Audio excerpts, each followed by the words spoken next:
Hey guys, it's me, Mater, and I'm here making another video again. This time on zman and a few numbers pumpsnap. It has a couple numbers on the end, so I forget them.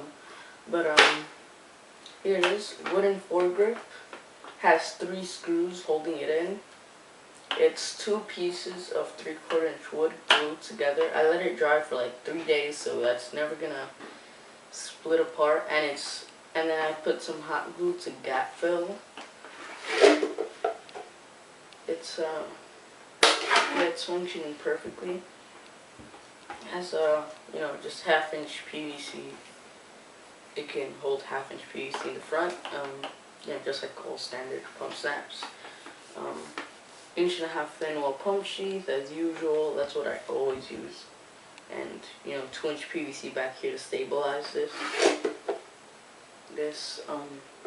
As you can see, this is very stable. Because I cut it at an angle instead of making it straight. I cut it at I measured 3/4 inches out of both ends. Then I cut it like that. And yeah, clothespin trigger has a screw to stop it from coming out too much.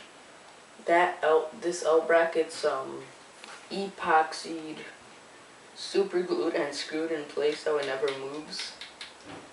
Because I've had problems with that in the past, so I secured it really nicely. Now I'm starting to do 1-finger triggers.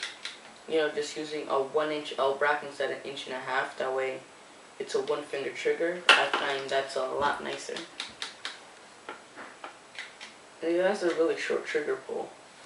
And stainless steel hardware instead of brass like on Mega Man R's.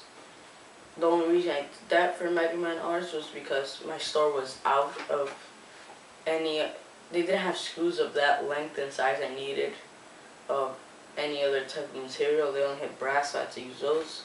But on this one I used stainless steel since that's what they had. They had brass and stainless steel. I grabbed stainless steel. I think it looks nicer.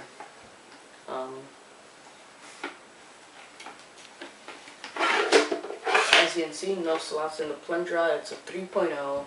That's how I do all my pump snaps. This thing's hitting 100 feet or more, depending on what type of darts, with your weight and all that stuff. The stock isn't mechanically fastened. Well, I saw Mega Man R's video on the purple pump snap I sent him. He said that this came loose, so I did super glue it in on this pump snap, so that's not moving. But the elbow is just held on by friction. I don't find you need to screw it in because it's just, it's fine like this. It's not gonna move.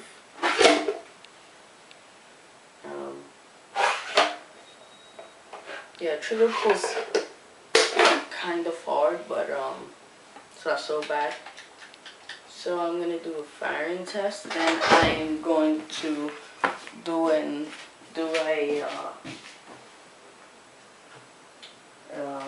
disassembly guide. So there's tissue box. I don't have a CPVC barrel on hand, so I'm gonna use this PTG speed loader, and it's already loaded. One thing is, you want to prime it before you put a speed loader or anything on. Or if you're gonna use a hopper clip, you don't need to worry about this, or RCB. But if you're gonna use a speed loader, you're gonna prime it before you put the speed loader on. If not, it's gonna vacuum load the darts. So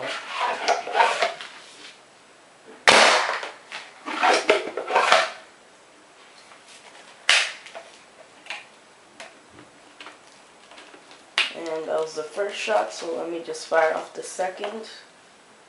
And that one did not penetrate. Well, that one had a broken head, that's why it didn't fire up. And this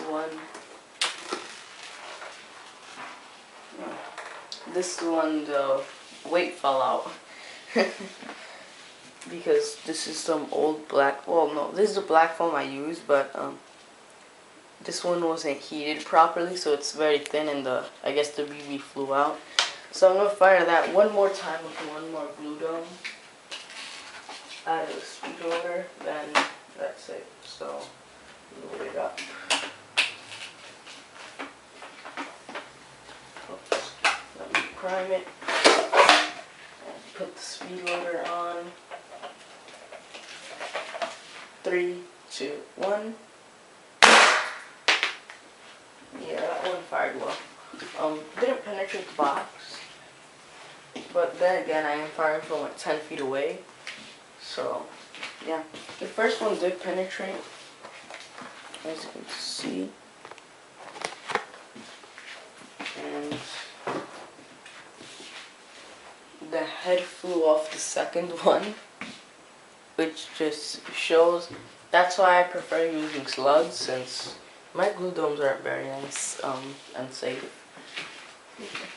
That's why I always use slugs. I always preferred them.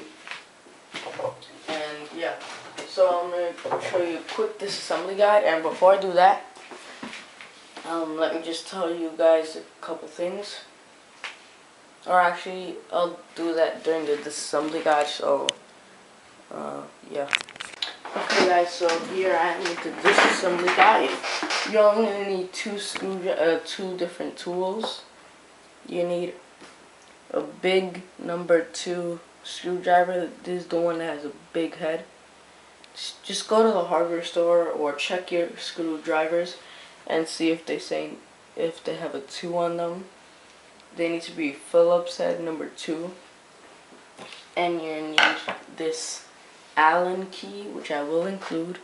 This is a very small Allen key, so I will include it. It's kind of hard to find, but I'll just throw it in for free. They only cost they didn't even cost $1, so I'll just throw them in with the order. And first thing you want to do is get your, actually before you do that, you want to get the stock and twist it off. It's going to be kind of hard to twist off, but you'll get used to it. And next thing you're going to do is remove this screw and this screw. So I'll cut right now and I'll do that. Okay, so once you move these 2 screws, you're just going to drop them aside, and you want to get your pump slide, slide it off, put it aside.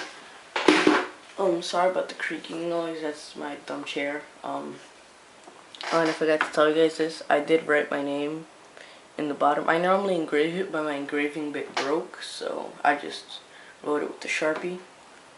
And next thing you want to do is remove the plunger assembly. So there's one Allen head screw there, and these are set screws. There's a set screw there and set screw there, one on each side. So you want to get your Allen key and remove it. I'm not even going to cut this out since it doesn't take so long. See, the screw doesn't have a head. You just snap it on into the middle of the screw and just unscrew it. Actually, I'm going to cut this part right now, and then I'll be back when it's done. So once you move those 2 screws, they're very small. Don't lose them. Put them in a little cup or something. So once you remove those 2, you're going to get your screwdriver. Just poke in here behind, like right here in between the PVC and polycarb piece, and just push it out, the plunge rod, and then you're going to want to hold down the trigger and just pull it completely out so the plunger head and everything comes out. So there it is. You can lubricate it at this point and yeah, you can lubricate it, and then you're basically going to reassemble it again. You don't really have to do anything else. The handle and trigger, you're never going to have to really remove them to do maintenance. They don't need maintenance.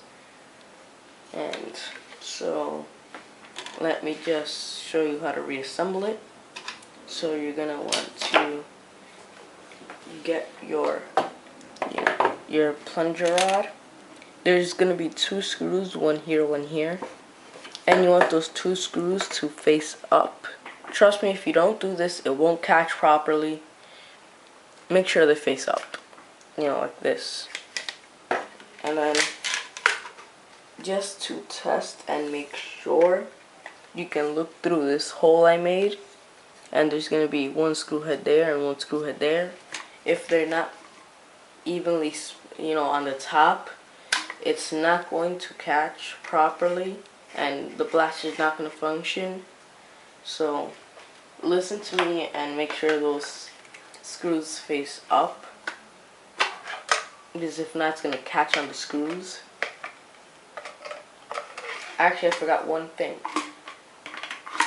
Before you put this plunger rod in, you want to see this end cap, you want it to be like this.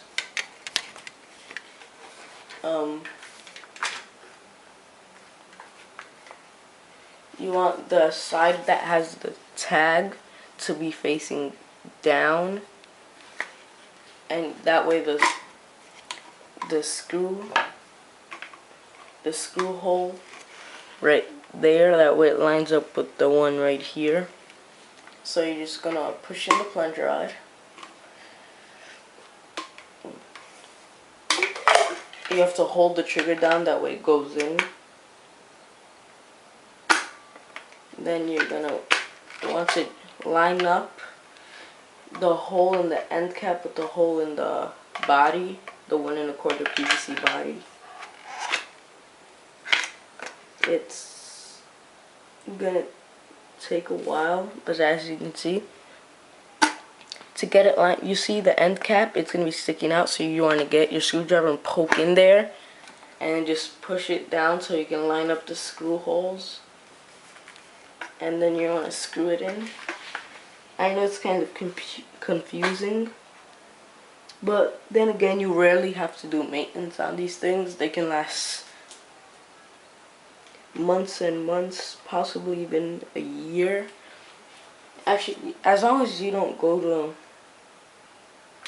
NIC wars, if you're just going to be playing around the house or having small wars with friends, you're never going to really have to do maintenance on this. There's just after like 4, 5, 6 wars, you just going to want to re-lube the plunger head.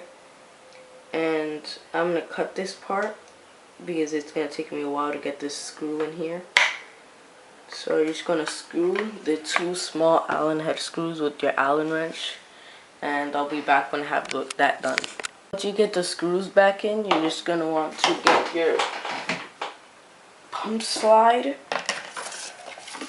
and screw those 2 screws in, and then you're going to want to put on your sock, and you're going to be basically done. So this commission overall was quite quick, and I hope Z-Man likes it. And if you want one, remember, just PM me on YouTube if you're interested in one. So yeah, please comment, rate, subscribe, and thanks for watching.